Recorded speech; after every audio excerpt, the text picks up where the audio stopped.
kita masih diberi kesempatan untuk bisa silaturahmi lagi, untuk bisa belajar bersama. Salam, semoga senantiasa tercurah limpahkan kepada uswatun hasanah kita, suri tauladan kita, yakni Nabi besar Muhammad Shallallahu Alaihi Wasallam, yang mana dengan perjuangannya kita dapat merasakan kehidupan yang jauh lebih baik pada kesempatan kali ini. Sebelumnya saya mengucapkan selamat malam dan selamat datang kepada teman-teman saudagar muda agro semuanya. Terima kasih banyak sudah meluangkan waktunya pada malam hari ini, mungkin ya di sela-sela waktu istirahatnya, di sela-sela persiapan untuk yang mungkin besok kembali bekerja gitu ya. Terima kasih banyak, kami apresiasi sekali kehadiran teman-teman semua pada malam hari ini. Baiklah teman-teman semuanya, izin memperkenalkan diri kembali pada malam hari ini bersama saya Sofi. Insya Allah saya akan bertugas sebagai MC yang menemani teman-teman hingga selesai acara kita atau kelas kita pada malam hari ini. Baiklah, teman-teman semuanya, saya akan membacakan susunan acaranya. Yang pertama yaitu pembukaan, kemudian akan ada penyampaian materi dan sesi tanya-jawab, kemudian akan ada sesi foto bersama dan diakhiri dengan penutup. Baiklah, tanpa memperpanjang waktu lagi, marilah kita sama-sama buka kelas kita pada malam hari ini dengan membaca basmalah. Bismillahirrahmanirrahim. Acara yang selanjutnya yaitu kita akan menyanyikan lagu wajib Indonesia Raya dan dilanjutkan dengan menyanyikan Mars PKS. Pada teman-teman, dipersilahkan untuk berdiri. Ini lagi nak.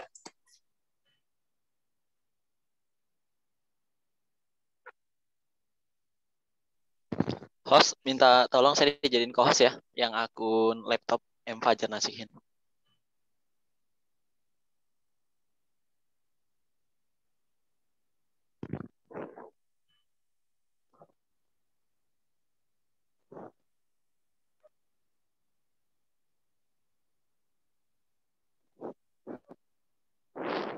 Oke.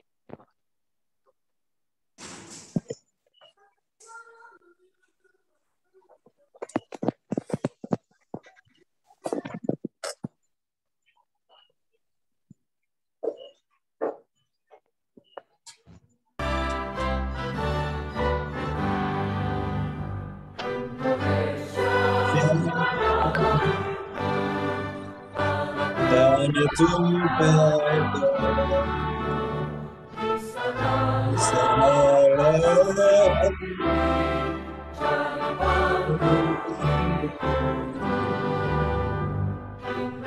Indonesia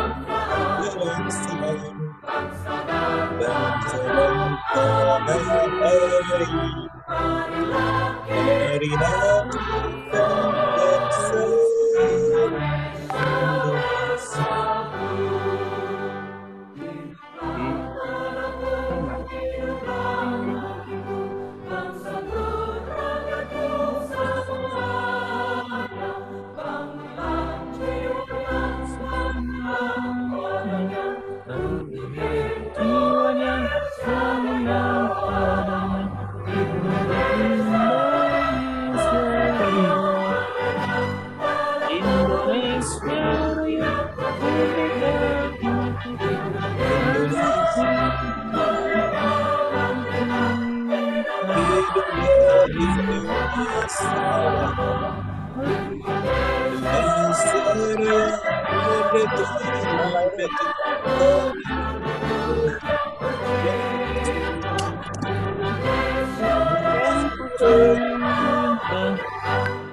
Marilah kita terus berdoa dalam bineka tunggal ika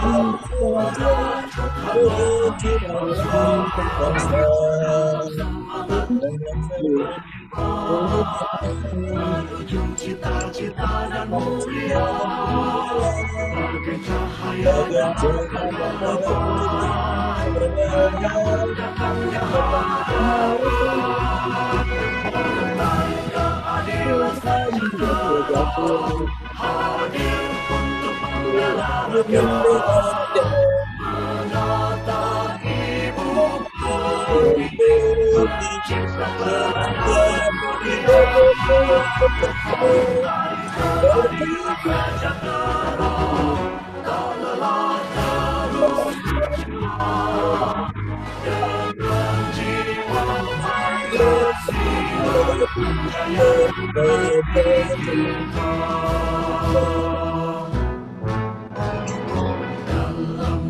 Dalam naungan ridho kita, marilah kita terus berjuang lebih baik tertinggal hijau menuju bangsa, dalam semangat untuk berkhidmat cita-cita bagai cahaya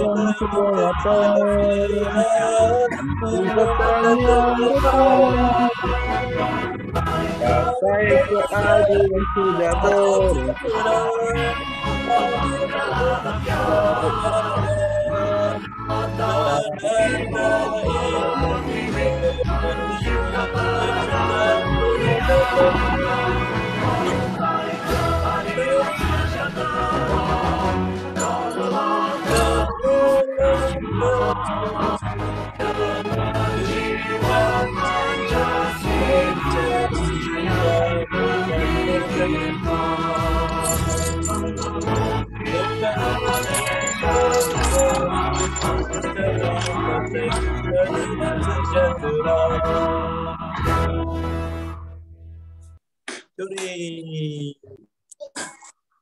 Hadirin dipersilahkan untuk duduk kembali. Saya mengucapkan selamat datang kembali kepada teman-teman yang baru bergabung. Saya mengucapkan selamat datang kepada pemateri kita yang sepertinya sudah nampak pada kesempatan kali ini ya, sudah join di Zoom kita pada malam hari ini. Alhamdulillah, teman-teman saudagar muda agro semuanya, tidak terasa ini merupakan pertemuan ke-11, sudah hampir 3 bulan kita belajar bersama. Sudah banyak materi yang disampaikan ya, mulai dari pertanian secara umum, kemudian kita juga sudah belajar terkait tentang peternakan, hortikultura, dan tentang komoditas kelor juga sudah sempat kita bahas. Insya Allah pada malam hari ini kita akan mulai belajar ke bidang perikanan ya. Insya Allah pada malam hari ini akan menguliti tentang bisnis dari lele ya. Lele ini merupakan salah satu komoditas yang sepertinya menarik sekali ya, hampir di banyak tempat begitu ada lele gitu ya. Mungkin teman-teman juga udah sering makan pecel lele misalnya. Nah, buat teman-teman yang penasaran bagaimana potensi bisnis lele itu sendiri, bagaimana pemasarannya dan lain sebagainya, insya Allah kita akan kupas tuntas gitu ya pada malam hari ini. Baiklah, langsung saja untuk pemateri pada malam hari ini akan ada Mas Radityo Doni Pawoko. Beliau merupakan seorang peternak lele ya, praktisi di bidang lele itu sendiri gitu ya. Dan insya Allah pada malam hari ini akan dibantu oleh moderator kita, ada Kak Fajar. Saya sapa dulu kali ya. Assalamualaikum Kak Fajar. Waalaikumsalam Kak Sofi. Apa kabar Kak Fajar?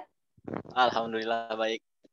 Oke, sudah siap menemani untuk sesi pada malam hari ini Kak? Siap, insya Allah. Oke, baiklah. Karena pemateri sudah hadir, moderator kita juga sudah ada, langsung saja sesi ini saya berikan kepada Kak Fajar. Silakan Kak Fajar. Baik, terima kasih Kak Sofi. Bismillahirrahmanirrahim. Assalamualaikum warahmatullahi wabarakatuh. Waalaikumsalam warahmatullahi wabarakatuh. Baik, alhamdulillahirrahmanirrahim. Segala puji bagi Allah Tuhan semesta alam atas segala nikmat dan rahmatnya serta kasih sayangnya sehingga pada malam hari ini gitu ya, kita kembali bertemu di agenda Sekolah Tani Ternak Muda PKS ya, untuk sesi 11 itu ya, dari yang kita mulai dari bulan Juni yang tadi sudah disampaikan oleh Kak Sofi. Itu udah mulai beragam ya, dari pertanian sayur organik, peternakan umum, unggas, kemudian udang dan lain-lain gitu ya. Alhamdulillah. Nah, insya Allah untuk pada malam ini kita akan bahas kembali perikanan gitu ya. Nah, ini fokusnya kita ke lele gitu ya. Ya mungkin nggak asing ya, karena saya pun barusan makan pecel lele ini gitu. Jadi pas gitu ya nyiapin sebelum materi gitu ya. Dan insya Allah nanti kita akan belajar bareng gitu ya dari praktisi gitu ya. Mas Radityo Doni Pawoko atau Mas Doni biasa dipanggil. Mungkin saya sapa dulu ya Mas Doni. Halo, Assalamualaikum Mas Doni. Ya, Waalaikumsalam warahmatullahi wabarakatuh. Dengar, Mas? Dengar Mas, alhamdulillah. Gimana Mas kabarnya Mas? Domisili lagi di mana Mas? Oh, alhamdulillah. Saya ada di Malang. Oke, di Malang. Ini kalau nggak salah Mas Doni ini alumni UGM juga ya, perikanan UGM ya? Ya, dulu di UGM. Angkatan berapa Mas? Saya soalnya juga FTP Terus tapi di lari ke FTP. Saya FTP. 2007. Oh, saya 2012 Mas. Apalah nggak jauh nggak terlalu jauh kok gitu ya. Oh, lama. Junior saya. Ya. Saya juga dapat nomor Mas Doni ini dari apa ya sama teman juga di Fakultas Pertanian jurusan perikanan gitu. Jadi ya nyambung gitu ya bisa silaturahim. Baik. Oh, Oke, berarti emang domisili sekarang di Malang ya Mas ya? Udah lama ya Mas ya?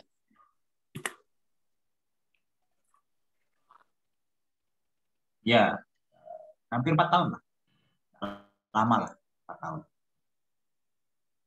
Baik, wah, lah ya. Dengar nggak?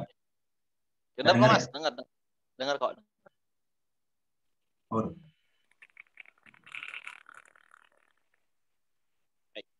Baik ya, insya Allah pada malam ini kita ditemani oleh Mas Doni ya, praktisi peternak lele yang kita akan belajar tentang seluk-beluk bisnis lele dari awal itu sampai nanti insya Allah ke pemasaran.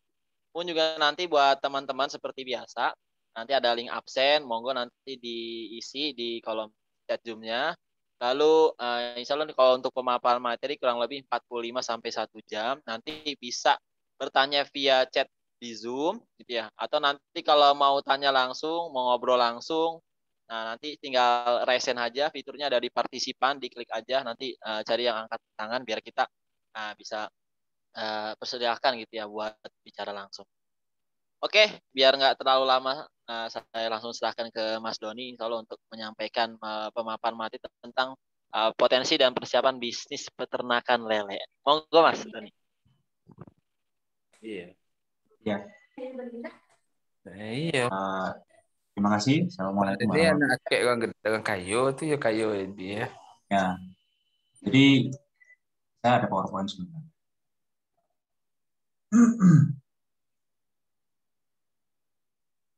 Banyak. Ini bisa lihat ya.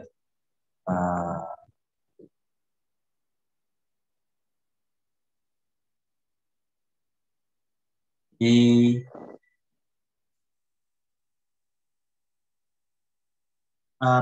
potensi kita bicara di sini kan tentang pasarnya ya. Kalau budaya nanti mau bisa ditanya. Kalau waktunya masih panjang sekali bisa ditanyakan budayanya. Yang saya bahas ini lebih ke potensi budidayanya. Potensi budidaya lele itu sebenarnya ya luas. Dan ya karena pangsa pasarnya luas. Dan ya karena saya mainnya di Jawa Timur ya, di Malang, Surabaya, itu pasarnya terbuka lebar, terutama untuk tiap harinya, tiap hari tonase tinggi, terus karena dia barang komoditas, jadi tiap hari pasti ada saja permintaan. Terus yang ketiga, kenapa itu potensinya besar? Karena teknologi budidayanya relatif mudah diterapkan, seperti itu. Nah terus kok bagus ya lele ini ya? Putaran panenannya cepat, meskipun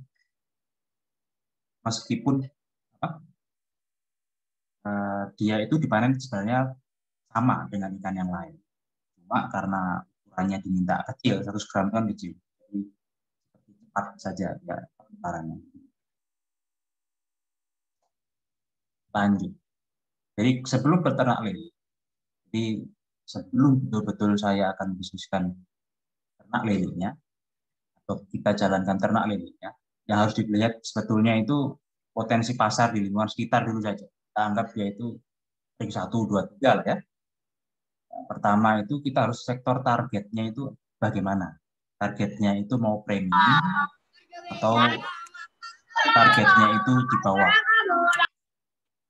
Jadi target ini menentukan nanti kita mau bikinnya budidaya seperti apa. Yang high maintenance atau yang low maintenance.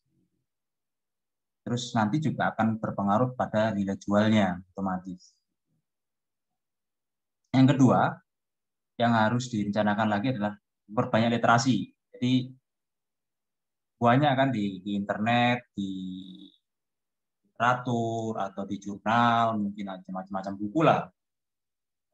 Di Facebook, grupnya banyak lah terang. Jadi dilihat dulu mana yang cocok, sistem apa yang mau dipakai, lihat dulu. Terus habis itu sesuaikan dengan lahan yang mau dipakai lah. Kayak gitu. Misal kalau ras mungkin airnya banyak nih, pakai aja ras kan. Jadi listriknya penuh, banyak listriknya ya pakai aja ras. Susah air ya pakai tanda hujan atau bagaimana, nanti banyak kok. Mau diskusikan di sini ya monggo.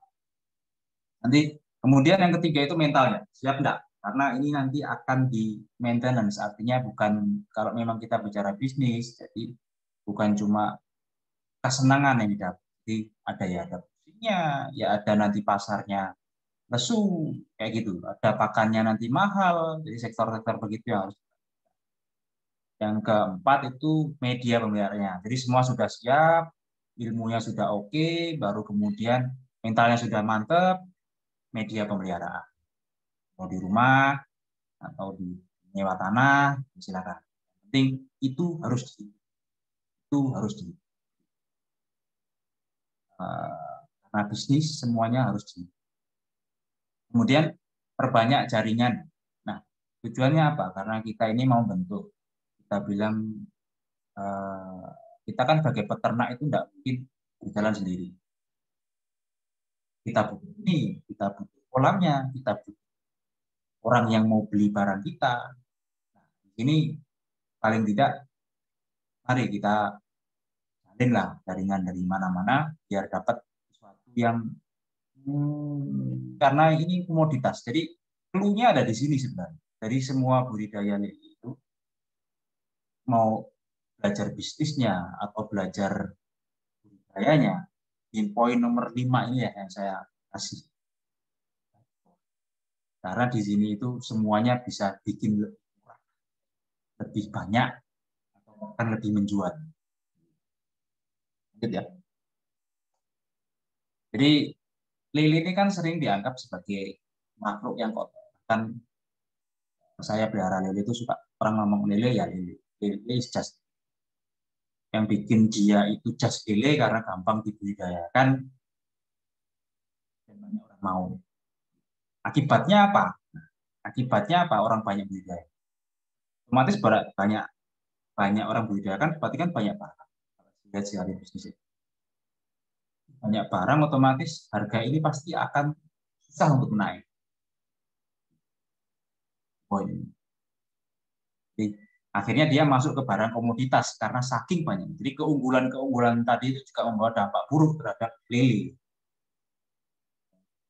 Kenapa? Karena otomatis sebagai barang yang banyak, gampang dipelihara, terus barang itu melimpah. Tapi ya gitu, harganya nggak mungkin kita bisa kontrol naik yang kita mau, nggak bisa. Nah, kenapa lele itu juga bisa jadi potensi? Karena kandungannya sebetulnya itu lebih dari yang lain, Pak. Karena ikan laut kan, ikan tawar ini kan punya omega 6 yang bisa diproduksi dalam tubuhnya, sedangkan ikan air laut itu nggak bisa. Jadi baiklah untuk kebutuhan konsumsi harian. Salahnya kebanyakan dari masyarakat Indonesia itu jarang yang mau makan ikan. Jadi kenapa kan kita juga lele di pasar mungkin rasanya kok nggak enak, ada yang nggak enak, ada yang atau panah macam-macam lah. Ya ini karena pemeliharaannya. Jadi barang itu kalau diberdayakan secara atau kita rawat lah, kita rawat sebagai komoditas high value, jadinya high value. Kalau kita pakainya low value, nya low value. Nah, saya singkat aja sih. Kalau mau bisnis lele itu kan saya nggak akan kasih angka yang mengembirakan. Jadi ini bisa dilihat ya, bisa nggak ya? Bisa ya. Presentasi saya bisa dilihat. Bisa, Mas. Presentasi saya bisa dilihat ya, Mas Fajar. Bisa kok, bisa. Ya. Jelas kok. Jadi ada yang saya nggak akan ngasih angka yang mengembirakan untuk panen selama 3 bulan. Kelihatan ya, ini sudah ya perlu saya sebut lah. Kalau mau disebut ya nggak apa-apa. Tapi dibaca aja. Terpal 2 juta, instalasi air 300.000 ini baru pertama ya, permulaan start gitu. Air 400, kita total 2.000. Terus penyusutan 900. Produksi 3 bulan, ini saya bikin yield. Lele 5.000 harga Rp200. Ya, ini naik turun. Bisa tadi ya inilah yang saya ngomong di poin kelima tadi.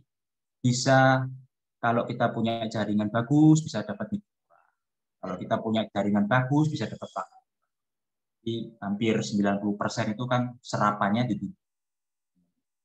terus serapannya di pakan, sorry. Hampir 90% itu di pakan. Nah, nanti sisanya ada di total dengan di 100%. Jadi ada itu. Terus obat-obatan nah itu sekunder aja, total sekitar 6 juta. Nah, ini listrik 600, ya ini listrik plus rumah tangga ya. Juta 900, total 1.500. Nah, ini keuntungan. Untungnya cuma 50.000. Ayo, siapa yang mau pelihara lele? Untungnya cuma sedikit. Ini belum biaya modal loh. Inilah kemudian poin ketiga tadi, mental. Mentalnya bisa nggak ini sama kopi? Kalau mentalnya kuat, dia pasti akan ngitung kemudian. Pakanku kemahalan, gimana ya caranya cari makan yang tidak terlalu mahal. Yang kedua, duit saya kok Rp200. Cari dah pembeli yang bagus, yang ngasih harga yang yami. Nah, itu turun pasti. Terus yang ketiga, listrik ini kan kebanyakan. Ya, macam-macam begini. Banyak yang suka ngasih keuntungan tuh hampir lebih dari 30%, 40%. Lele itu untung 20% itu sudah. Saya mungkin 20%. Jadi, ini belum realita kematian. Nanti realita kematian lebih nangis lagi. Bukan menakut-nakuti, karena sekali lagi kalau mau usaha itu kan ada nomor 3-nya mental. Nah itu kalau udah turun ya sudah. Nomor 4, 5 itu nggak usah dipercayain aja. Soalnya risikonya juga kelihatan seperti ikan rumahan, tapi dia itu kalau dihitung lebih baik, dia itu akan menjadi sesuatu yang it's not good to business lah. Tapi ini itu lumintu kalau orang Jawa ngomong. Jadi berterus-terusan, kalau bisa survive, dalam artian kalau bisa bagus, dan Anda melakukannya secara excellent, bagus.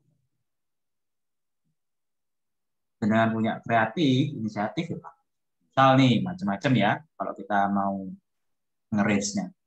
Dimurahin, pakannya dimurahin. Terus kemudian listriknya dimurahin dah. Macam obatnya nggak usah dipakai. Akhirnya ya, kemudian kembali lagi ke peningkatan akhirnya biaya produksinya menurun. Banyak teman-teman di sini itu ngomong kok untung sih Mas beli lele pakai pakan pelet. Sebenarnya untung aja.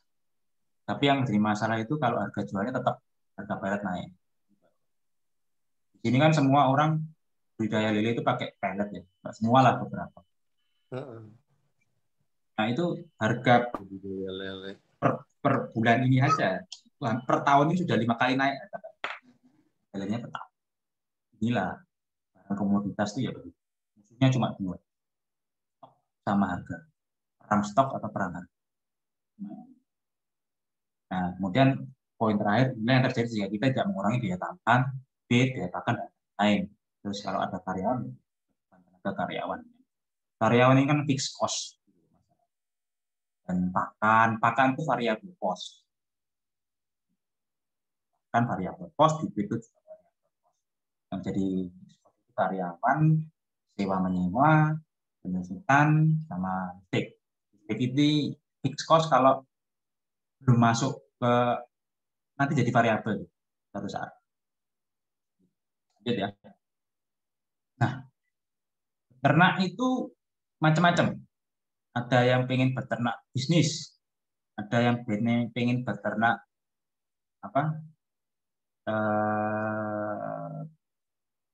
dengan mengharapkan target yang tinggi. Jadi bisnis akan saya misal ya, bisnis lele. Lele kan gampang dikasih makan apa. Karena beban pakarnya itu hampir 90%. Saya kasih nih limbah. Langsung dia turun jadi 50% beban biaya. Kan senang banget.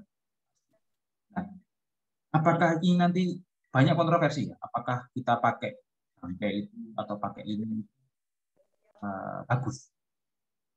Kan sama saja yang penting. Nah, ini yang membedakan adalah nanti ada kualitas. Nah, kok bisa rasanya ini itu kok rasanya kok nggak enak ya, karena semua apa yang dimakan itu kan kembali kita. Ya,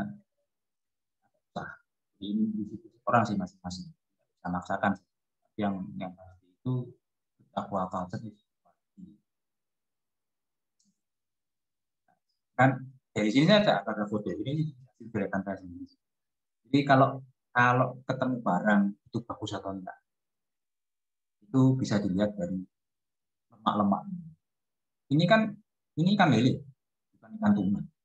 Markingnya ikan tuna. Markingnya dia itu ikan tuna. Ikan yang dibudidayakan dengan baik biasanya akan tumbuh marking yang sama yang bikin dia manis.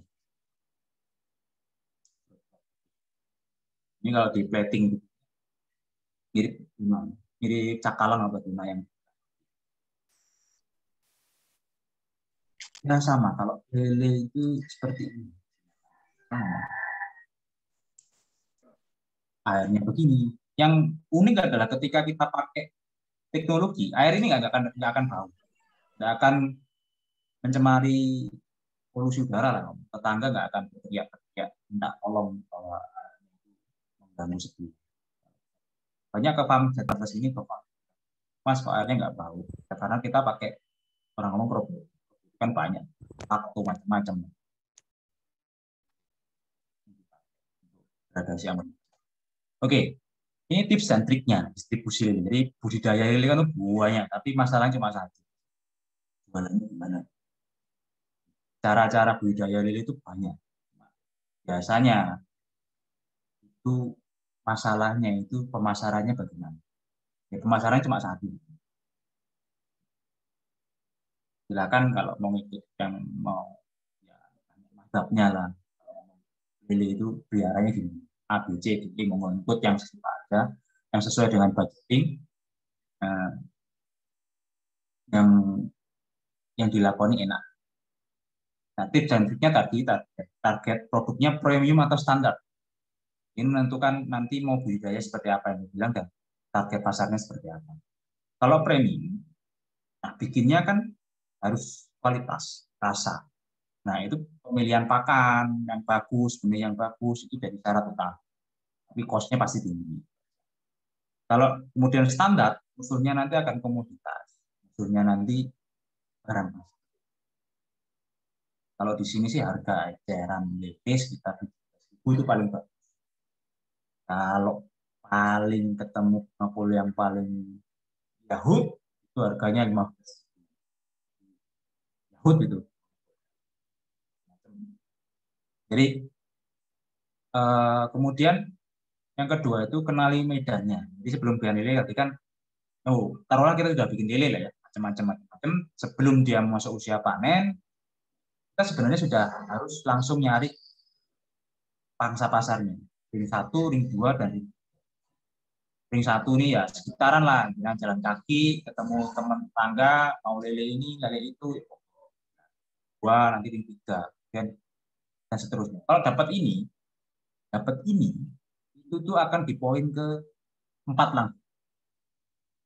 langsung loncat ke poin 4. Pasarnya ada, akhirnya jadi macam-macam. Dan ini biasanya enak kalau dapat pasar ini. Saya ngerasain sendiri kok. Dari mulai pasar 1 bulan bisa 5 ton gitu, atau 10 ton gitu. Itu yang biasanya ngambil pabrik. Itu tuh ya dapat uangnya banyak. Tapi kan nunggu lama sebulan. Sedangkan yang ada yang ecer minta 20 kilo sehari untuk dibawa ke pasar, itu lebih enjoy karena kita butuh putaran uang. Kemudian 100 kilo per day, ini langganan saya sih. 100 kilo per 2 days ini enak sekali. Ya. Lele nggak perlu banyak-banyak, tinggal dia rutin 100 kilo. Tapi kalau dijumlah kan 15, 1 ton 500. Dan lebih besar daripada pengambilan orang seperti itu. Kalau ketemu ini 10 orang aja, wes enak. Jadi saya lebih suka yang pasar yang 100 kilo per bibis. Pada 1 bulan itu, jadi saya akan nambah karyawan. 2 kilo per bibis cuma sendiri. Nambah karyawan pasti nambah fixed cost lah. Nah itu yang itu tip dan triknya lah. Cuma itu Pak. Kalau bisa dapat pangsa pasar harian, syukur Pak. Kalau dapat pasar yang ke pasar basah, lebih bagus lagi. Itu yang biasanya sedikit. Mengandalkan pengepul, ya jangan. Pengepul itu kan kadang ngambil, kadang enggak. Kadang mainnya benar, kadang ya maaf harus begitu. Karena saya merasakan sendiri juga. Ada ya pengepul yang bagus juga. Saya akui juga. Yang komitmen juga. Tapi mereka lebih, kebanyakan mereka itu lebih suka ya aku ngomong ada ininya lah, embel-embelnya lah. Pengepul itu ya main macam-macam mau. Saya enggak mau. Tindakan digital saya kasih biasanya enggak mau. Potongannya minta tinggi. Apakah salah mereka minta tinggi? Ya enggak salah. Karena gini, lele itu kan barang hidup yang bisa. Nah ini kenapa harganya itu sangat rendah. Karena orang mainnya di harga rendah. Jadinya adjustment-nya susah. Ini ngatur mau untung berapa itu susah. Saya punya pangsa pasar yang pasti. Saya bukan bicara begini terus bicara budidaya lele itu susah. Bukan. Karena itu yang harus dihadapi. Itu realitanya. Yang budidaya lele pasti sudah kenal. Terus kalau kita masuk ke supporting pemerintah, padahal di sini saya juga sudah nyoba CBIB sudah bisa. Jadi ini saya dapatkan waktu saya mau main ke pabrik itu kan butuh surat ini. Kemudian ada juga yang nggak perlu sih, tapi biasanya harusnya butuh. Jadi cuma kita lapor ke KKP kasih ini. Kalau dengan dapat cek seleb ya Pak. Itu saya pernah ke Jawa Timur. Kalau saya ngitung, saya pernah main ke dalam itu yang dapat itu paling cuma 2%. Selain ya. Jadi ketat juga pemerintah. Apalagi CPIB. Kalau CPIB ini kan kelasnya masih provinsi. Kalau CPIB ini kelasnya sudah pusat. Ini lebih sulit. Ini lebih sulit. Karena saya dapat ini tuh dulu domain kerapu. Susah lah ini. Nah, kalau nanti biasanya dari pemerintah provinsi itu ada bilang, Mas butuh pendampingan lah. Iya Bu, butuh atau Pak butuh. Ini ada manajer mutu dari wilayah A atau wilayah B. Nanti bisa kan belajar. Jadi yang penting tadi harus ada banyak sharing, banyak diskusi, banyak teman. Nanti pasti dibantu sama teknik. Oke, kalau kita bicara budidaya, kalau kita bicara budidaya itu ya kalau yang lele seperti itu. Nanti kalau mau yang bertanya bagaimana cara pelihara lele, panjang nggak apa-apa, panjang sekalian panjang. Kayak teknis sekali. Masalah hubungan sama teknis itu satu sama tempat satu ke A itu beda. Itu kok. Kalau fundamentalnya yang mau ditanyakan ya boleh. Apa sih butuhnya apa?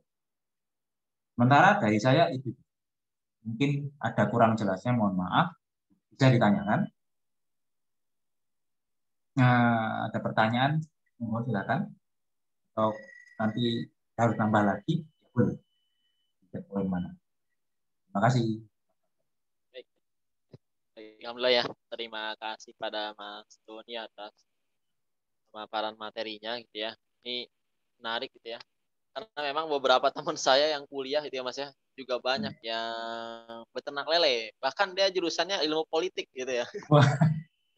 Oh itu dah, Mas siapa ini? Saya kenal itu siapa itu namanya? Itu Alpatio, ponakannya tahu Mas Mas? Rudi itu ya? Bukan ya? Alpatio. Oh ya. Kalau di IG sih dia follow IG-nya Mas Doni ya. Emang itu kan junior saya. Memang lumayan ini ya. Karena emang dia ke premium lele kayaknya sih ya, filet gitu. Nah, jadi emang tadi kalau di pemaparan kan ya, ada betul, yang ya. tergantung jenisnya Mas ya. Produknya mau premiumnya atau standar gitu ya. Jadi emang nih ternyata emang ya, variabel ininya lebih luas gitu ya. Oke. Oke, untuk sementara nanti sambil nunggu pertanyaan ya. Kalau ada yang mau tanya monggo silakan bisa tulis di kolom chat di Zoom. Kalau mau nanya langsung silakan raise hand ya. Oke. Ini ada yang raise hand, monggo Pak Surya mau tanya langsung. Ya. Silakan. Bismillahirrahmanirrahim. Assalamualaikum warahmatullahi wabarakatuh. Ya, tadi sudah saya baca tentang misalnya keuntungan hanya 150. Tapi untuk meningkatkan keuntungan itu dengan menurunkan biaya, artinya dengan pakan yang lebih murah dan seterusnya seperti itu. Saya memang saat ini tidak beternak lele, cuman dulu pernah sekedar ternak lele dalam satu kolam di belakang rumah, hanya mencoba. Yang pertama, ketika periode pertama itu saya beri pakan, saya sudah lupa itu karena puluhan tahun yang lalu begitu ya. Kita beri pakan yang bagus lah, katakanlah seperti itu. Jadi jarak antara pintu rumah dengan kolam itu ada sekitar 15 meter. Kemudian setiap mau memberi pakan, waktu itu saya beri pakan sampai 4 kali. Jadi pagi setelah subuh, kemudian jam 11, kemudian jam 4, dan jam 9 malam. Gitu. Nah, setiap mau memberi pakan, ketika kita baru buka pintu, dengan jarak antara pintu rumah dan kolam itu yang 15 meter, kita baru keluar begitu, ikan di kolam itu sudah berkecipak-kecipak. Gitu ya. Ternyata jenenge Pak. Nah, kemudian ketika itu kan saya bawa ember itu, jadi pakan saya bawa dalam ember, saya lemparkan begitu, kecepatan itu 3.000 ekor waktu itu, 3.000 benih waktu itu saya tebar di situ. Jadi kecepatan tangan melemparkan pakan ke kolam itu kalah cepat dengan reaksi ikan di kolam gitu. Jadi ambil lagi, masih begitu lagi, ambil lagi, masih begitu lagi. Nah, itu yang saya rasakan seperti itu. Dan ketika panen, hanya mungkin, nah itu tadi pengepul. Jadi ada beberapa yang ibaratnya agak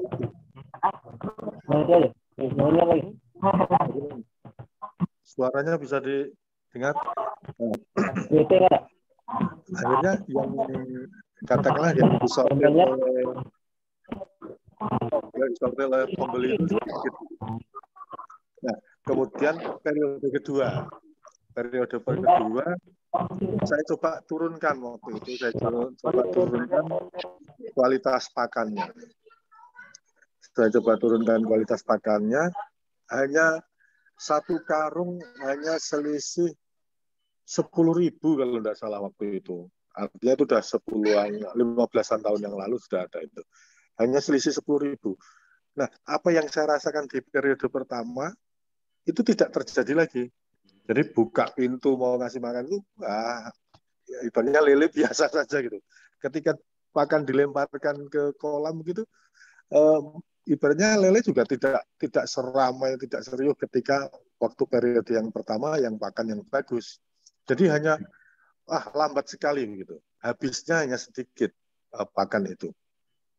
Nah, kemudian ketika panen mengundang pengepul yang sama, ternyata banyak yang tertinggal, banyak yang ibaratnya tingkat kesetaraan besarnya itu sangat jauh berbeda dari periode pertama. Nah, itu yang saya pernah rasakan itu ketika pakan itu agak kita turunkan, ternyata malah ya bisa dikatakan kita justru merugi begitu, Mas. Mungkin itu aja mungkin solusi atau pandangannya, mohon diberi masukan kembali. Matur nuwun. Assalamualaikum warahmatullahi wabarakatuh. Waalaikumsalam. Warahmatullahi wabarakatuh. Monggo Mas Doni jawab aja. Ya. Jadi ada tekniknya main pakan. Jadi teknik pertama itu jangan pakai pakan itu murah terus. Jadi mix. Jadi kan gitu Pak. Kalau kita makan daging, kita akan tumbuhnya seperti daging. Tapi kan enggak. Terusan kita butuh daging. Nah, di poin itulah coba kita minimalisir untuk mengurangi cost. Memang pakan ini kelihatan sangat tinggi. Makanya saya pernah bolak-balik coba bukan ganti pakan gitu. Memang betul hasilnya kadang jelek. Jadi poin ini bisa kita lakukan inovasi. Misalnya pada periode emas itu sekitar ukuran sekitar 20 gram sampai 50 gram periode emasnya nih. Jangan sekali-sekali dimainkan tentang protein. Itu sampai dia itu dapat growth age-nya di umur emasnya dia dapat. Nah, itu boleh dimainkan pakan yang berprotein lebih rendah karena dia masih bisa toleran. Kan kalau kita kasih makan 32 terus kan bagus. Kan nggak semuanya termanfaat. Kondisi khusus kan dia sudah turun untuk kebutuhan proteinnya. Disitulah kita main. Jadi nanti per minggu misal 2 kali pakan jelek, 6 kali pakan atau 5 kali pakan. Modelnya tidak terus langsung pakan murah semua. Nah, malah modelnya di mix. Yang dipakai sih ikan yang lain. Nah, untuk kan kos kan itu pengaruh besar juga dengan saya ya, karena FCR main dia harus menekan FCR itu di kisaran 1 mentok ya, mentok FCR-nya itu di kisaran 1,2, artinya 1,2 itu pakan 30 kilo, jadi dagingnya itu sekitar berapa? 1,1 lah, 1,15 kisarannya. Nah itu dia mencoba menekan. Kalau FCR 1,2 kan harganya sekitar 10. Kalau sekarang sih sudah 11.000 sekarang. Dan kalau saya bawa FCR agak sedikit bingung ya. Ya pasti yang dapat kita bilang randoman aja. Satu karung itu kan 30 kilo. Kalau pakan jelek, pakan sedikit kita campur itu paling 8. Kalau pakan bagus itu dapat 32. Satu karung 30 itu nanti dapat dagingnya 30.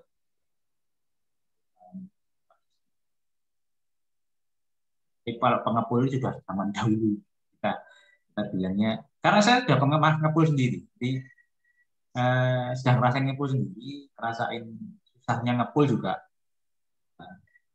Jadi macam-macam. Ya pengepul saya harus HPP saya dan dapatnya berapa, jual saya tipis banget. Kalau mereka nggak ngambil pelingan gede, mereka tuh nggak dapat. Makanya mereka itu tipis banget. Sangat concern sekali sama masalah susut, minta agak pendek, agak rendah lah. Agak rendah sama potongan susut yang tinggi. Karena saya nyoba sendiri. Tapi harus pintar-pintarnya. Kan pedagang kan ngambil untung kan cepat. Kalau kita kan berbeda kan selama 3 bulan baru 3 bulan. Putaran pengepuluan cepat. Ya untung 1.000, 2.000 harusnya mana. Apalagi kalau ngepulnya langsung ke pabrik, saya cepat kan. Dapat uang loh. Aja. Itu sih ya. Baik. Menjawab ya Pak Surya ya. Ini berarti udah pernah pengalaman ya Pak ya. Berarti sekarang masih Pak? Enggak, setelah 2 periode itu berhenti karena itu tadi, wah nggak stabil. Tapi kenapa saya ikut malam ini karena memang ada keinginan untuk ke arah sana lagi begitu. Baik. Alhamdulillah. Insya Allah bisa jadi tambahan. Amin. Baik, kita lanjut pertanyaan lainnya ya Mas ya. Boleh. Oke, ini sih tadi yang kalau ini pertanyaan tadi di chat Zoom udah ada ya, mekanisme pemberian pakan efektif. Nah ini mungkin lebih ke ini Mas, mungkin masih nyambung yang tadi ya, pelet makin lambung terus tuh. Nah kalau pakan alternatif, apakah kemudian Mas pernah mencoba sendiri gitu? Atau mungkin ada sumbangsi gitu dari pemerintah, LSM gitu ya, atau pemerintah gitu ya? PKS muda itu diminta. Ya kalau PKS muda kita nanti mungkin ada sesi buat pembuatan pakan ya, karena ada ahlinya juga ternyata. Nanti saya lacak dulu kader PKS-nya ya yang bisa sharing ke depan. Sama manajemen biar ini Mas enggak banyak yang mati gitu. Biasanya iya. Nah, itu susah ya. Monggo Mas. Mati.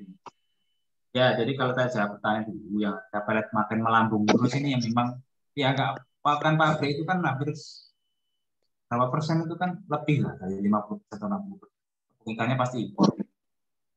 Memang nggak bisa dipungkiri tepung ikan. Akhirnya mereka harus naikkan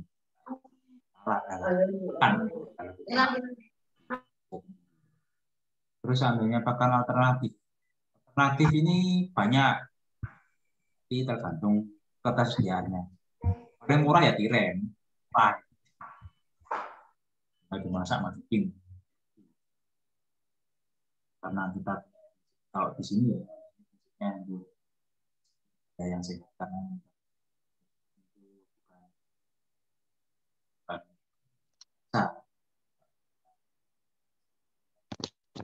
Putar Mas, suaranya agak putus-putus. Putus-putus ya, Mas Yan ya? Iya. Ya, mungkin agak dideketin aja. Oke, sorry.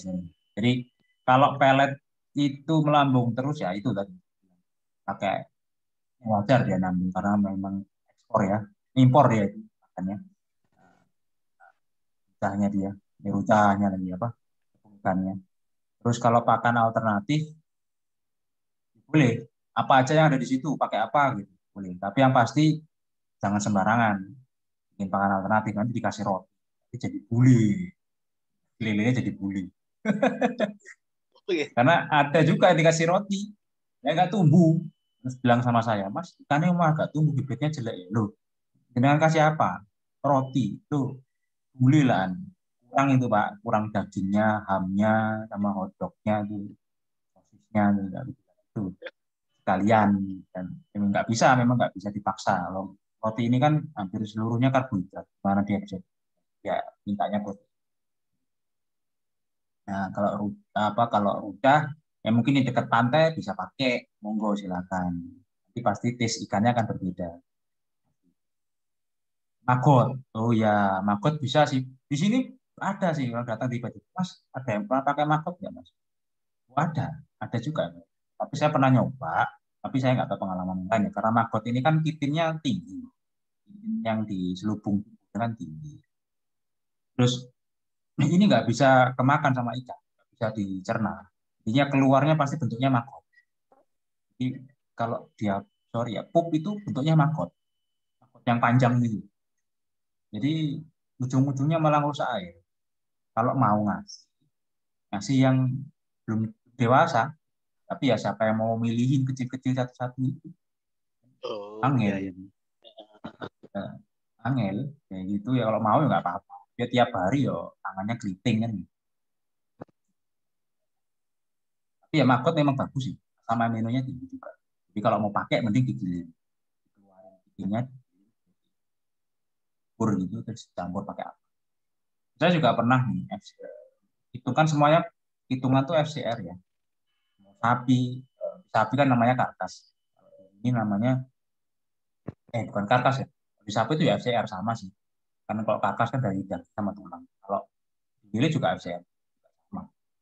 Itu kalau pakan bilang ada protein 32, nanti jenengan harus dicoba sendiri keluarnya berapa.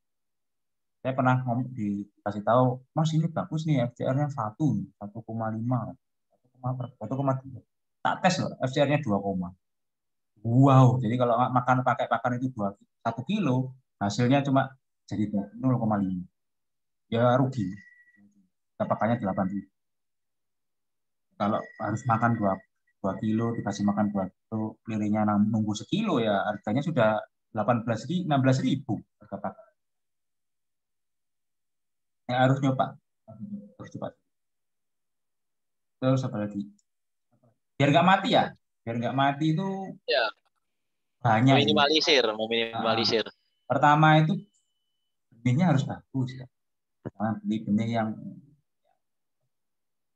kelihatan lemes-lemes gitu. Kadang pembenih itu saya kan juga benih.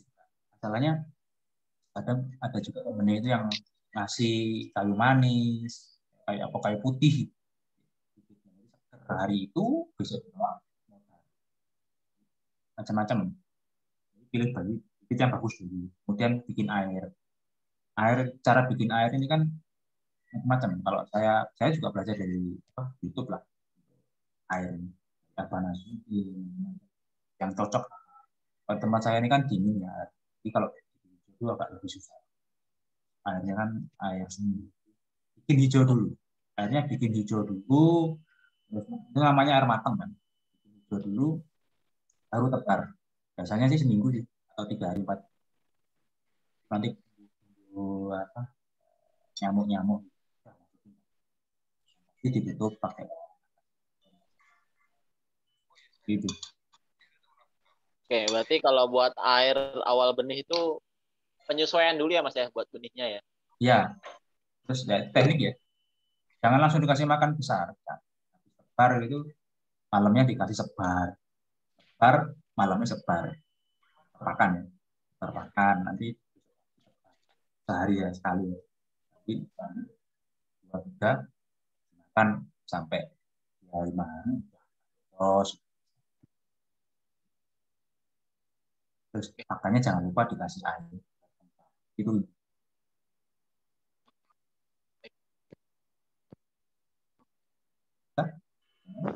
Udah Mas. Oke, monggo kalau ada yang mau bertanya lagi bisa di kolom chat atau mau tanya langsung, mau ngobrol langsung ke Mas Doninya silahkan gitu ya. Sambil nunggu saya mau tanya sih Mas. Coba kalau buat ngatur teknik tadi kan Mas Doni kan nyampein ini ya, apa tentang produk ya, premium atau standar gitu. Sebenarnya kalau pangsa pasar yang premium itu kalau di Indonesia tuh gimana Mas? Kalau sejauh ini pengalaman. Maksudnya kan kalau umum kan ya pecel lele, terus di rumah makan ya yang ini kan prasmanan gitu dan lain-lain lah. Tapi kan yang premium sendiri kan kayak filet gitu ya atau yang lainnya gitu. Ini pernah nyoba nggak Mas? Pernah. Kita masih berusaha masuk ke satu makanan organik lah ya. Kan kita sudah free, kayak kita punya CBD kan karena kita nggak pakai antibiotik. Sampai sekarang kan kali ini kita semua pakai program macam, dan itu dari pemerintah. Jadi alhamdulillah dapat gratis, ditesin semuanya. Aku juga bingung dapat itu. Mulai dari berat, terus mulai kan sama pemerintah tuh dicek loh cacing itu Di kandungan lele itu ada katanya ada cacing itu dicek. Ya. Terus lagi buahnya kok ada 10 bendel loh ya tesnya. Itu surat tesnya. Nah, itu Allah jadi bisa masuk kalau itu ada nilai lebih. Biasanya, nah ini kemudian yang dipakai tadi nomor poin yang banyak ini loh jaringan. Jadi dia itu nggak semuanya kan ada yang premium. Itu ada jaringannya. Jaringan-jaringan yang jenengan itu dapat kayak teman jenengan misalnya Mas Fajar kan. Karena dia itu punya jaringan yang premium, dia dapat. Karena nggak semuanya dapat. Pasar yang sempit itu. Tapi kalau dari segi profitnya ya nggak jauh.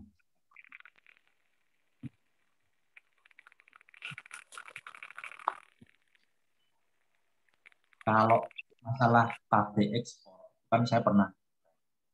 Dia itu mintanya premium, mintanya barangnya bagus, harganya enggak. Barangnya ini dicek. Regane makin lama makin terus mending nggak percaya. Jadi kalau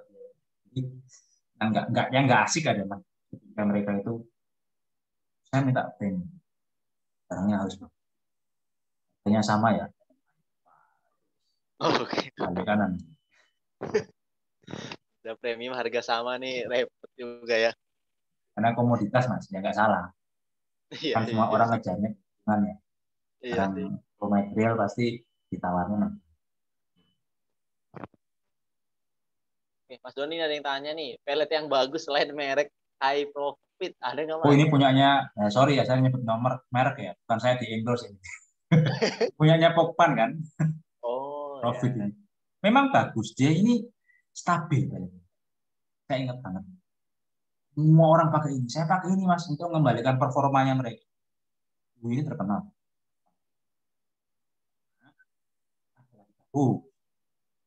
Orang ya, kita ngomong stabil kan lumayan. Saya nggak di SLA,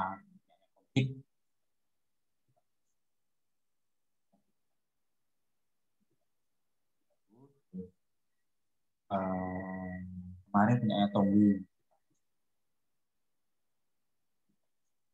itu bisa itu FCN-nya 0,9 keren. Mak ya nggak tahu sampai kapan, tapi harganya ya wah, kan beli 100.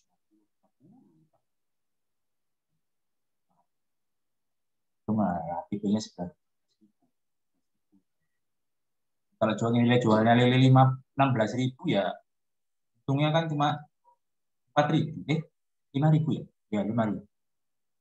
5.000 belum dipotong yang lain-lain. Tipis banget, main lele itu tipis. Ya kalau SR-nya tinggi 100%. Terus hidupnya 100%, nah untung. Malah kalau jeblok 50%, harga bibirnya bakal lipat naik 200 rupiah. Tinggi. Kalau hitung lagi itu bisnis lele. Saya ngomong gini karena saya takut saingan sama teman-teman ini. Nanti dipilih semua lah.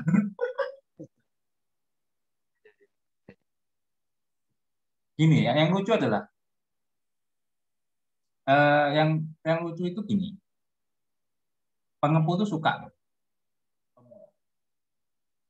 Kenapa? Ya pasti di Jawa yo aja. Tuku yo guling molas ya. Yo kita. Pasti ya.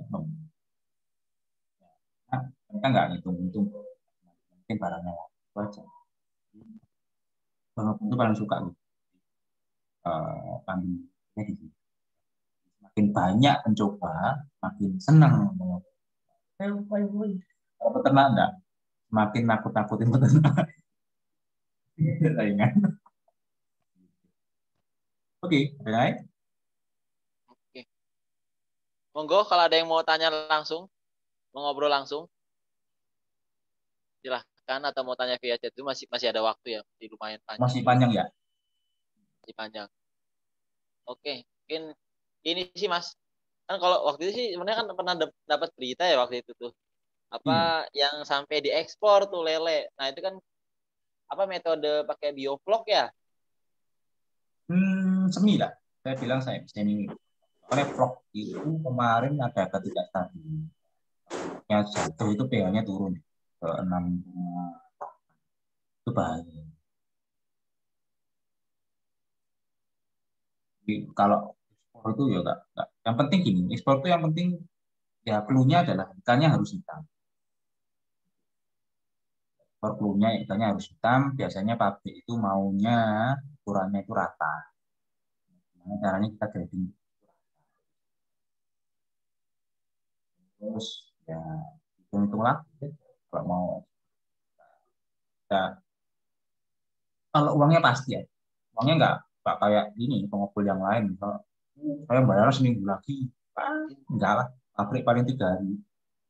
Kadang pengepul kan saya bayar seminggu lagi, pas itu seminggu, wah sorry ya mas, kok duit ya 2 minggu lah, 2 minggu lah tiba lah dan lah, nah lupa hilang kemana lah itu,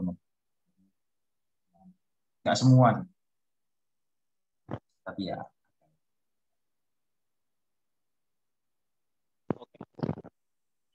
Oke.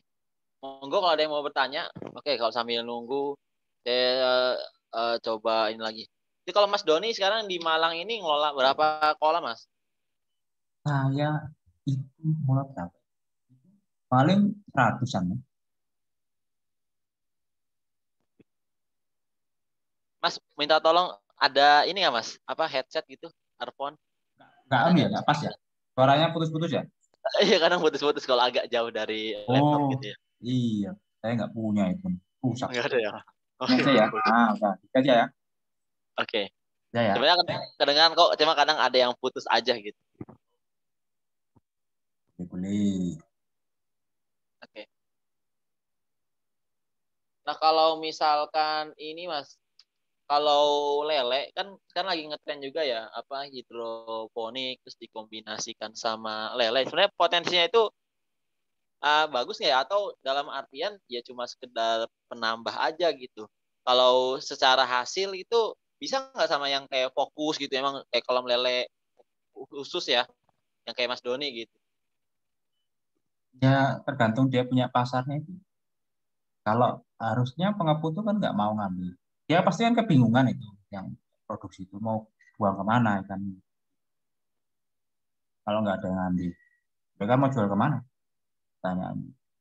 Kalau dia punya pasar khusus untuk yang hidroponik sekali lelenya, ya bagus. Tapi kalau nggak ada yang ngambil, ya kan susah. Dengan pengepul ini kan butuhnya kan kontinu. Ya misal kalau udah melecek, dia ngambil. Terus kalau nggak kontinu kan dia pusing juga. Kadang ada, kadang enggak. Sedangkan pasar dia kan ada terus. Ini yang biasanya nggak connect antara budidaya sama kekecewaan kayak gitu. Pengepul juga punya kekecewaan. Jadi pengepul itu punya kekecewaan gini. Kamu udah ke sana misalnya, terus barangmu kecil. Kamu ngomongnya 500 kilo, ternyata cuma 100 kilo. Wah, itu dia udah bingung karena ongkosnya kan dia tipis. Motornya, kendaraannya, bensinnya, sananya, itu kan dihitung. Itu tipis itu. Ya, itu makanya kadang pengepul itu ya males. Ternyata di sana zong. Yang seneng ya dapat barang murah, ternyata barangnya banyak dan bisa.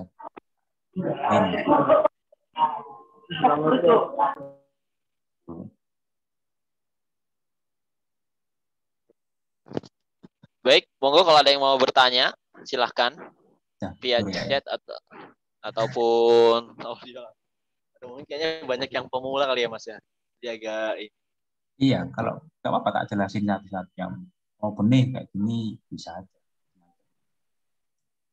Mungkin ini sih Mas, kalau saya ya sebagai kalau saya sih kepikirannya hidroponik tadi kan dikelola tambah lele. Sebenarnya buat filter air dan lain-lain gitu. Cuma kalau misalkan kolam langsung itu kira-kira butuh lahan berapa kalau misalkan kita pemula nih mau uji coba, misalkan ada lahan di dekat rumah gitu ya, lumayan gitu. Kira-kira minimal berapa sih biar hitungan buat ke BEP-nya itu ya bisa cepat gitu.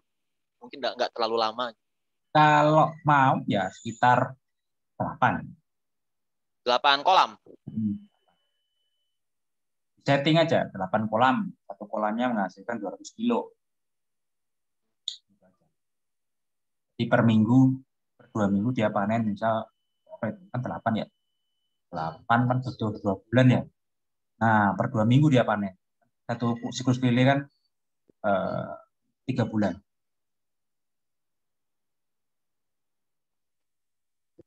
Itu per kolamnya berapa benih, Mas? 5.000 berarti ya? Itu paling 200 kilo itu harusnya tembus 3.000 lah. 3.000 benih. Iya. Nah, kalau mahal memang pakannya. Nah itu temannya Mas Fajar juga yang itu kan omnya kan main lele, teman saya itu kan main lele, dia kan 20 kolam. Ya enak sekarang. Dia itu modelnya apa? Pakannya itu penjualannya itu ya itu dapat 100 kilo, 100 kilo, tapi rutin. Jadi dia memperkerjakan satu orang, terus target dia produksi itu sekitar 2,5 ton per bulan. Cuma satu orang, 2,5 ton. 2,5 ton kita kalikan 15 sudah 30 juta. Oke. Ngeri kan uangnya. Bayar pakannya itu sekitar 20 juta. 2 ton kali 2 ton dikali 10.000. Ya, cuma 20 juta. Ya untung 10 juta. Bulan ya, Mas ya? Bulan. Nah, nggak usah gajian ya. Nah, ini terlihat menguntungkan kan. Seneng malah dengerin ini. Kalau kita bicara uang banyak yang dengerin. Gitu kan. Iya sih ya. Berarti emang siklus manajemen pasarnya ya per panen 2 minggu gitu. Iya. Kan lagi-lagi kalau kita punya air, saya berharapin gini, kalau kita punya sumber air, jangan putuh keran. Kalau jangan cuma tampung airnya lah meletus kan. Kan butuh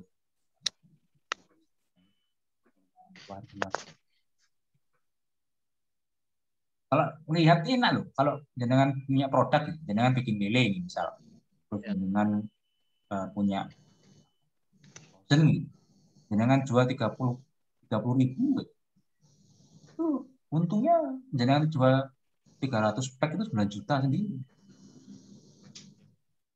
Itu gitu. Makanya jangan tuh untung 9 juta, yang ngerjain lagi.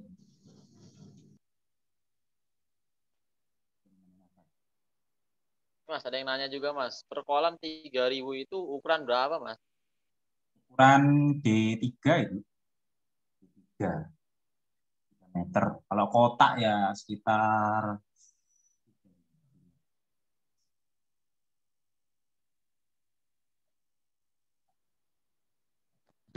berapa, Mas? Enggak kedengeran, Mas. Oh, ya itu D3. Diameter 3. Diameter 3 meter ya. Ya, yang kolam bulatnya diameter 3, naik kotak. Kayak kotak itu bisa 4 kali 3 kali 2 itu bisa. 3 kali 2 kan 6. Pokoknya per meter itu paling enak itu main di 200 ekor. 500 itu agak agaknya itu wis. Nasruddin itu kan mainnya 100, 150. Biasanya bagus banget kalau semakin enggak. Sekarang sih ada yang nanya juga kalau pakai aerator satu kolam lele bioflok diameter 3 maksimal 7.000 bibit. Nah, itu muat nggak? Bisa. Saya jujur pakai 14.000. Oh, 14.000 malah. Iya. Kalau pakai aerator 8 titik itu bisa ya. 14.000. Mentok itu. Tapi jangan harus juga nambah air. Nambah airnya. Soalnya nanti pH-nya jatuh dia. Nanti tambah besar ya. Itu nambah besar kan nambah otomatis kan padat banget. Ya. Nah itu butuh tambahan air. Jadi aerator plus RSW. Bisa 7.000 bisa, tapi ya itu ya. Terus maintenance-nya agak lebih ya. Kalau model kontrolnya itu ya karena pH-nya kalau dia nyampe ngedrop ke 6,8 itu pintunya patoknya keluar kan butuh patok itu kan asam lah keluar dia. Yang bagus tuh kalau untuk blok aerator itu 7. Saya pernah 7.000 pakai aerator juga pernah pakai sirkulasi air jadi kok tapi ya ada problem. Oke. Berarti emang kalau yang ini ya bicara manajemen ini ya Mas siapa? Pertumbuhan ya. Jadi sambil ngukur pH tambah volume air lagi ya. Iya, perlu itu. Kalau sudah padatan itu kan padatan 1.000 itu 1.000 ekor per meter.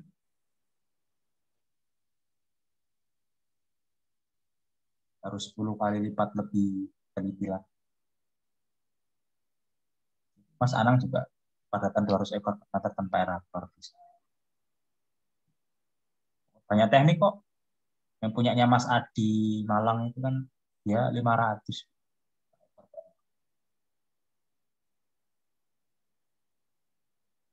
Emang penyesuaian ini aja ya. Uji coba mungkin ya Mas ya banyak uji coba ya. Misalnya sekian meter persegi berapa ekor gitu ya. Kalau dananya terbatas, jangan dicoba. Jangan, ya sudah pakai yang udah aja 150 atau 200. Kan ada hasil harusnya. Kalau dananya nggak terbatas mah coba beli. Kasihan men. Habis.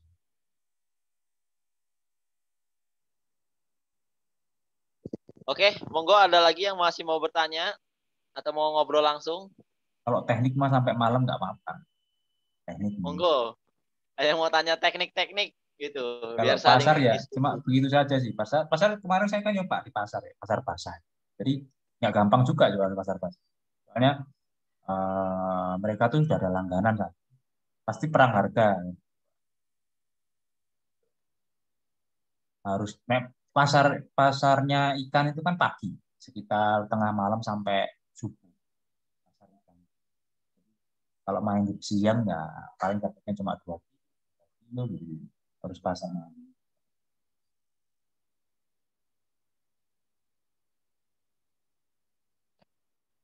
Monggo yang praktisi lele bisa sharing-sharing atau diskusi nih. Lelean. Lele. Nggak pelihara kerapu aja loh. Tapi kalau Mas Doni kan yang di luar ruangan ya Mas ya? Iya. Ya. Kalau misalkan kita apa tuh? Ya kalau mungkin kalau saya dulu anak teknik karena rekayasa di dalam ruangan Ruangan, gitu. Ya berarti kita menyesuaikan pertama suhu ya, terus pH. Kalau cahaya matahari itu nggak terlalu urgent kan ya Mas ya? iya, enggak terlalu. Nek lele enggak, malah jarang tidur. Orang mak, nek beda ya, matahari sama panas tuh beda. Oke. Ya, matahari sama panas tuh kan beda. Yang satu kalor, yang satu itu menghasilkan kalor. Bedanya cuma ini. Dia butuh panas, tapi enggak terlalu butuh panas. Nanti kan pasti pakannya didukung sama vitamin D lah ya. Nah, biasanya yang di dalam indoor itu lebih stabil dari ini. Kemarin di Pasuruan tuh ada yang indoor, sistemnya RAS, sistemnya koil, bagus juga. Kayaknya ya itu high profi namanya, pan, pakai indoor ya. Saya aja kalau nguji FCR itu pakai indoor dalam. Saya uji makan itu masuk ke blong, jangan masuk ke kolam karena biasnya tinggi nih kolam. Kalau indoor kan enggak.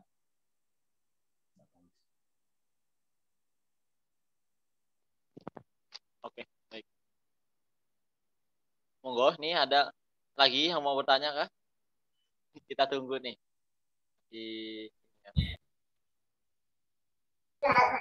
Izin bertanya, Bang.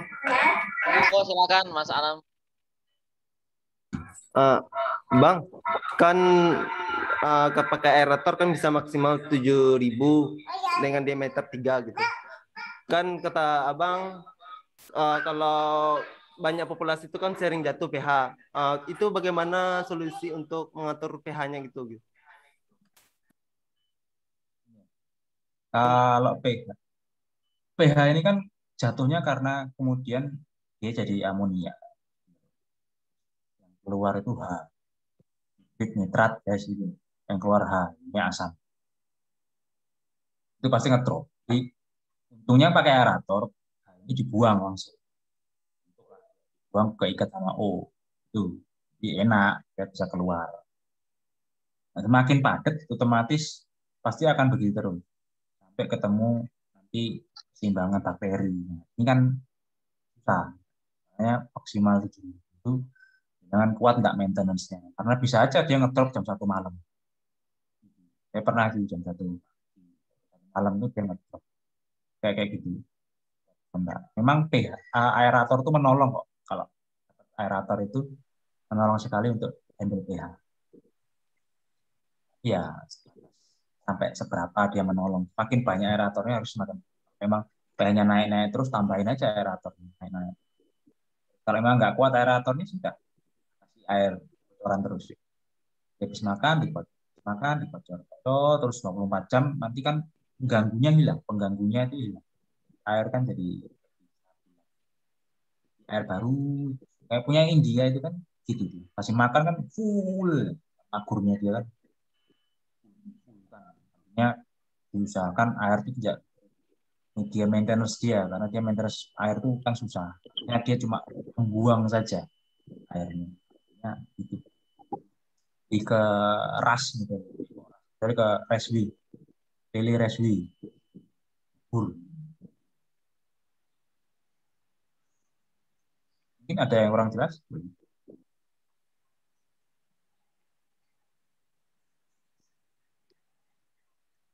Gimana Mas? Alam saya? Ada yang mau ditanyakan lagi? Pokoknya hati-hati aja. Kalau pH-nya sudah turun ke 47 itu nanti siap-siap sama Aeromonas sama ininya. Edward ciliatardanya keluar. Jadi hati-hati. Belum ke bawah 7 langsung dah ganti air. Enggak dikocor. 100% per hari. Sirkulasinya enggak mati. Itu. Jadi. Gimana Mas Alam Syahputra? Ada lagi mau tanyain? Baik Bang. Kan iya Bang, Alam kan pernah peternak lele. Kan pas turun pH itu timbulnya penyakit bakteria Aeromonas ya. Kan kalau solusinya kan kecabangan kan untuk tukar air gitu. Kalau alternatif yang lain ada Bang gitu. Seperti bagaimana pakai tanaman nabati atau bah gitu untuk mengatur pH-nya gitu. Karena kalau pada tebarnya tinggi, memang bisa. Karena pada tebarnya tinggi, akumulasi pH itu akan terus turun. Yang main sudah keseimbangan bakteri, jadi agak susah ngontrolnya. Mau ditambahin tanaman, kan kita bilangnya 7.000 nih ya, bukan 3.000, 3.000. Nanti ikannya kan nggak terlalu stop makan dah, nanti kan airnya stabil lah. Nah, kalau sudah padatan 7.000 yang kita notice kan 7.000, itu susah, nggak bisa pakai tanaman lagi kan.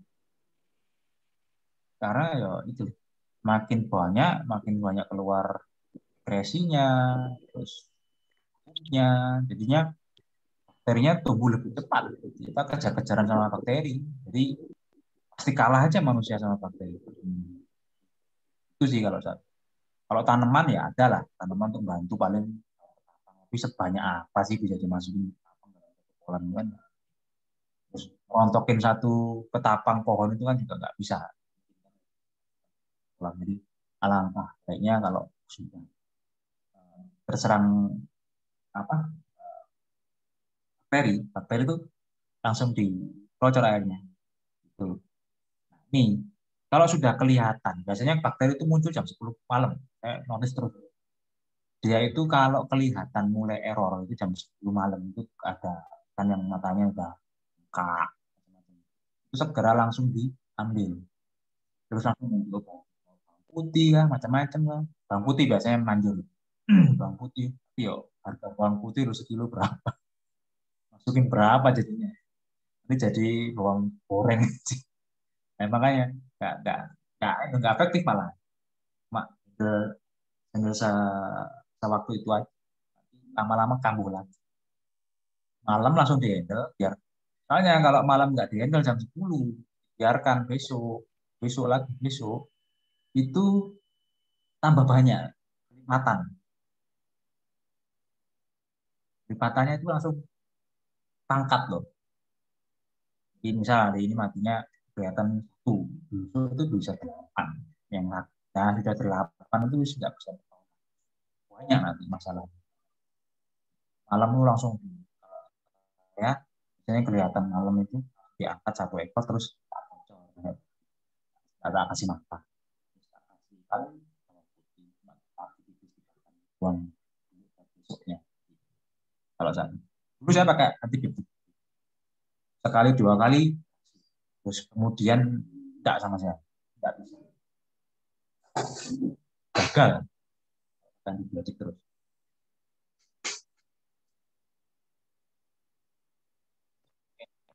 Baik. Ada lagi? Cukup ya Mas Alam ya. Ini Pak Surya mau ngobrol lagi. Monggo Pak Surya. Tadi ibaratnya ada secara kapasitas mungkin ada yang 200, ada yang sekian atau 3.000, 7.000. Nah, apakah mungkin dalam satu tempat, satu waktu cukup saat itu saja atau perlu kita sortir, Mas? Artinya mungkin usia berapa minggu kita sortir, kita pisah sehingga nanti mungkin ada kesetaraan dalam berat badannya, atau hanya memang dari satu waktu itulah ya sudah di situ saja sampai panen gitu. Kira-kira lebih efektif yang mana, efisien yang mana begitu. Itu aja mungkin. Atau dan kemudian materi ini nanti bisa dibagikan nggak ini? Boleh, silakan. Kirim ke WA saya aja Mas. Ya. Nah, saya jawab ya Pak.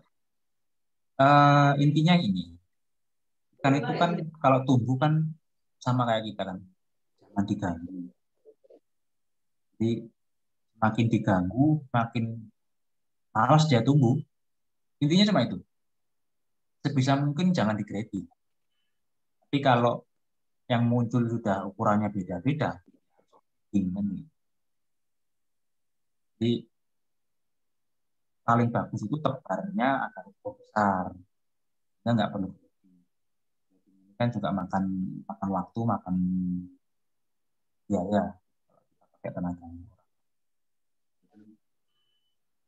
Ikan itu kan stres pasti. Stres kemudian yang muncul kita nggak tahu mau sakit ya mau apa-apa lagi kan tidak, resikonya besar sebenarnya. Pak, antisipasi yang kita lakukan kan ketidaksamaan ukuran sama pemanenan yang kan muncul. Nah, kapan waktunya ya kita lihat kalau sudah muncul 2 atau 3 ukuran. 2-3 ukuran itu langsung dengan keluarkan grading. Baru 1 ukuran itu jangan terpaut sama waktu. Grading itu kan ukuran. Kalau terpaut sama waktu nanti bingung. Belum waktunya ganti baju suruh ganti baju. Itu sih Pak Surya. Ya, oke. Untuk selanjutnya Ibu di akun Sur ini Apa tadi? Tian Pratama, monggo, nih angkat tangan, mau ngobrol langsung.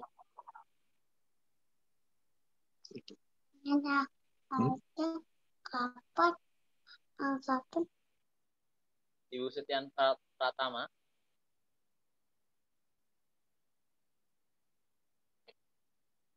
Ini dulu deh yang di chat Zoom.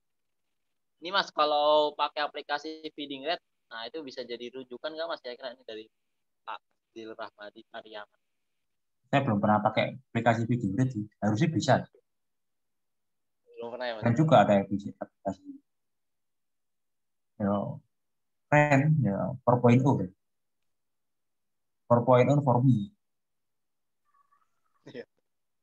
Jadi lebih ke otomasi aja ya. Apa? Manfaatkan aja ya. Daripada ngitung. Nanti masuk. Tapi mungkin kalau itu lebih memperbanyak sensor kali ya Mas ya, biar bisa membaca data kolam ya. Iya, sensor yang dipakai. Kemarin aja sensor oksigen saya rusak aja harganya 5 juta. Ya, juga lele. Saya buat ngukur kemarin PO pembenihan ini, sensor oksigen saya rusak. Jadi 2,5 juta. Lele ya, untungnya keambil ke situ. Oke. Selanjutnya ini ada, apakah Mas Aminuddin Anas mau tanya langsung?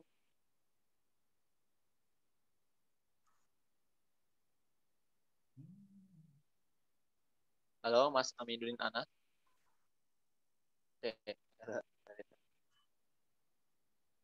Oke, baik. Nggak ada. Monggo, ada lagi yang mau bertanya via chat ataupun di ini tanya langsung. Oh ya Mas, ini Malangnya di daerah mana Mas? Tadi sih ada yang nanya kalau misalkan mau saya di ini, main gitu, di Purwodadi survei ya, gitu, boleh nggak Mas? Kira-kira gimana Mas? Purwodadi itu Pasuruan sih Mas, tapi dekat Lawang. Oh alah, Purwodadi. Ya monggo. Kalau misalnya nanti ada, ya bisa gitu ya. Itu nama kolamnya apa Mas? Atau nama PT ya? Kalau ini ya, atau CV? Oh itu nama farm lah. Pati Nusantara. Nama farm. Yang tadi di PPT Mas ya? Ya, betul. Oke. PPT. Terima kasih. Baik, ini kalau emang nggak ada, berarti kita cukupkan gitu ya. Mungkin saya sedikit rangkum ya. Jadi kalau misalkan emang buat perencanaan apalagi buat yang pemula gitu, emang paling penting mencari pasarnya dulu gitu. Jadi paling pas di mana gitu ya. Apakah kebutuhannya. Kadang saya kan posisi di Kota Serang ya Mas ya. Ini ternyata banyak juga yang ngambilnya dari luar Banten gitu. Walaupun saya belum melacak lebih jauh gitu. Nah emang nih bisa dicek gitu ya. Mungkin ya tanya tukang pecel lele ataupun restoran-restoran yang menunya lele gitu ya. Ataupun mungkin ke pasar gitu ya, induk atau besar di daerah kotanya, sambil ya tahu gitu. Nah, kebutuhannya banyak diambil dari luar kota. Kalau ternyata banyak luar kota, berarti ada potensi kalau misalkan mau ternak sendiri gitu ya. Sambil memang tahu juga harga, terutama pakan gitu ya, apakah sulit didapat dan lain-lainnya. Sehingga biar ongkos produksinya benar-benar bisa diminimalisir sehingga keuntungan ini bisa membuat mental kita senang gitu ya. Saya kayak gitu. Stres ya. Iya. Ini mungkin terakhir ini Mas, ada yang nanya, mohon rekomendasi vitamin lele yang bagus, ada nggak Mas? Lele yang bagus itu ya booster Pak. Vitaminnya Pak. Ada namanya booster. Cari aja. Booster. Itu bagus. Mungkin bisa di chat Mas, ditulis di kolom chat. Oke. Booster apa? Gambarnya. Biar enak juga. Mungkin ada yang tahu ya booster apa gitu. Booster ya. Simpel ya, itu aja ya. Berarti di marketplace mungkin banyak ya Mas ya?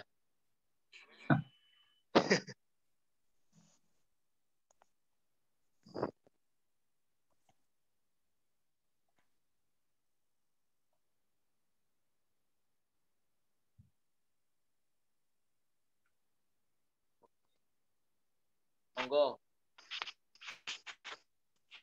Yang mau ini ya buat Mas Anang Suryo gitu ya.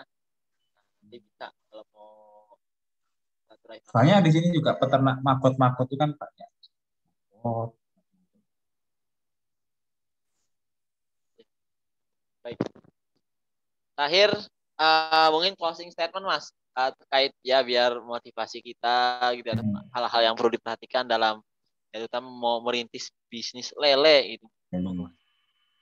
ya mungkin Pak Surya juga sudah pernah minta gayanya itu ketemu pengepul, jadi paling tidak ada bayangan juga ternyata apa ada barang, ada pembeli, ternyata juga kadang kan kalau dilihat-lihat ya macam nanti kalau sebenarnya gimana caranya kita itu nyari pembeli yang bagus. Intinya itu tadi, kalau kita sudah punya keran, kita tinggal nyari sumber. Nah, macam-macam lah, banyak orang yang mau nyari sumber airnya dulu baru kerannya. Tapi kalau dulu saya pikir cari dulu keran, sharing-sharing ketemu. Ya list lah, list siapa saja calon pembeli kita. Dan pasti itu di list, ketemu, nanti saat kita beli barang, terus waktunya keluar, kita bisa langsung hubungi beliau-beliau. Jadi nggak bingung, kan ini binatang hidup, yang namanya binatang dan hidup, dia harus kasih makan tiap hari, jadinya ongkosnya akan membengkak. Ya, lain dengan kita jualan lain, karena itu kan bisa ditandon, tidak bisa ditandon, masalahnya ada di sini. Yang penting itu strateginya. Ketemu dulu siapa pembelinya, ketemu dulu penyerapannya berapa, baru dibeli. Kalau bikin komoditas, mau bikin dulu berarti harus ada effort lebih untuk nyari dan untuk membeli maintenance ke barang. Lihat di slide saya nomor 3. Itu bisa pengalaman saya, step-stepnya ada di situ. Banyak yang lupa anggarannya berapa, banyak yang ingat anggarannya siapa, banyak yang nggak tahu ini literasi, koneksi, apalagi yang ada I-nya itu kayak gitu-gitu. Literasi, koneksi sama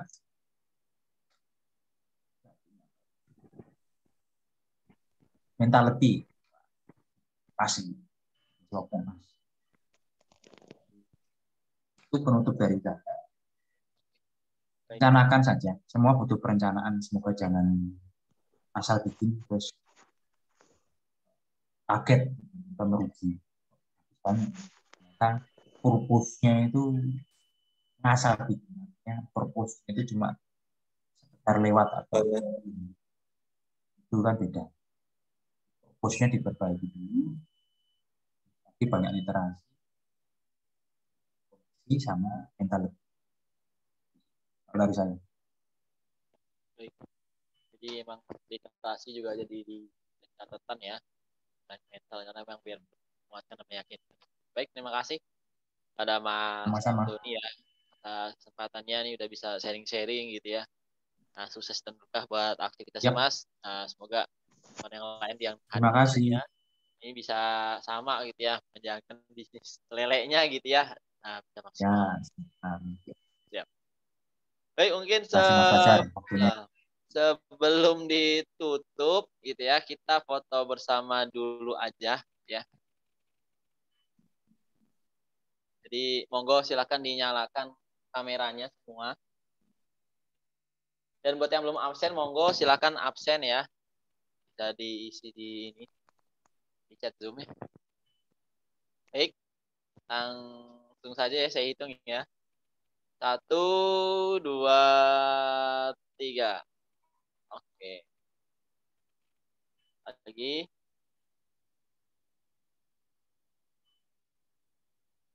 Oke, lagi ya. 1, 2, 3. Baik.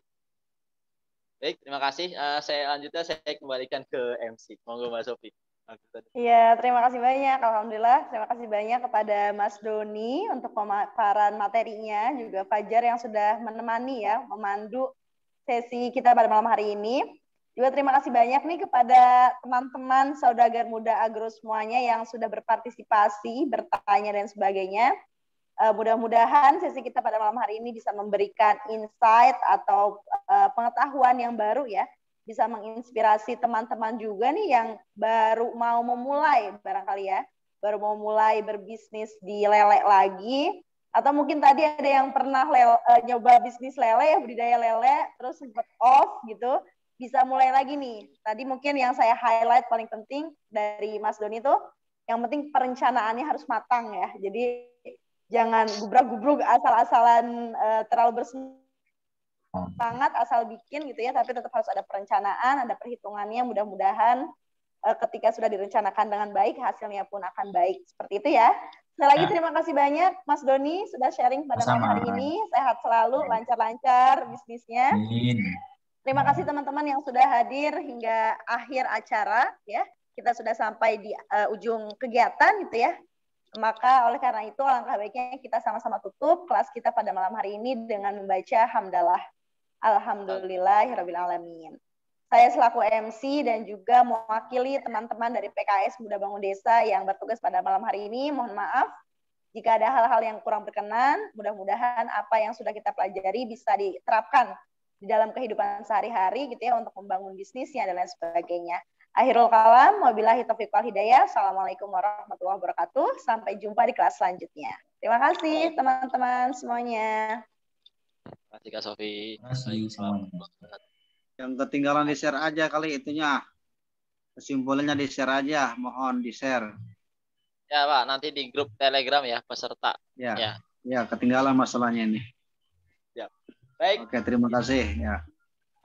Izin pamit semuanya. Ya, siap. Assalamualaikum. Waalaikumsalam.